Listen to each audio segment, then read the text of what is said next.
এই মাছটা তোমরা কে কে চেনো বলো তো? আমরা কিন্তু জানি বোয়াল মাছ হিসেবে। তোমরা কি চেনো? হ্যাঁ, আগে যখন গ্রামে থাকতাম তখন এই মাছটা অনেকটা পাওয়া যেত, কিন্তু এখানে এতটা পাওয়া যায় না। যদিও পাওয়া যায় সেটা খুবই ছোট সাইজের, কিন্তু এই মাছটা অনেকটা বড়টা ছিল। কারণ বাবা যখন বাড়ি থেকে এসেছিল তখন নিয়ে এসেছিল আর মা কেটে ফেলেছিল।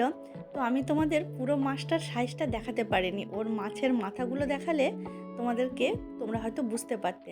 যাই হোক, ওটা কালকে রাত্রে রান্না করছিলাম, আর রাত্রে রান্না করতে করতেই অর্ধেকটা করে আমরা চলে গেছিলাম ফুচকা ডেটে। ফুচকা খাবো বলে আগে থেকেই কথা ছিল, সেজন্যই ফুচকা ডেটে গেছিলাম। তো ফুচকা খেতে খেতে ফুচকার যে জলটা আমার জামাতে পড়ে গেছিলো বলে জামা চেঞ্জ করে বাকি রান্নাটা করেছি।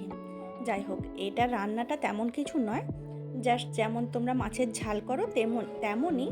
তো আমি সর্ষে বাটাটা কম খাই বলে তার সঙ্গে কুমড়োর বীজ আর একটু কাজু বাদাম দিয়ে পেস্ট করে নিই প্রত্যেকবার, তাতে সর্ষেটা কম দিতে হয়।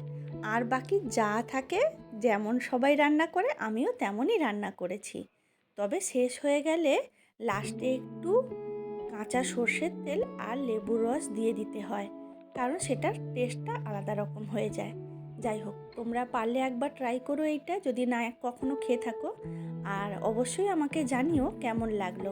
যাই হোক, আজকে আমি আসছি, তোমরা সবাই ভালো থেকো। আর হ্যাঁ, ঠান্ডা তো চলেই গেছে, এবার গরম পড়ে গেছে, এরপর সেই হাঁসফাঁস করার দিনগুলো চলে এলো। এবার তোমরা ভালো থেকো। চললাম, টাটা।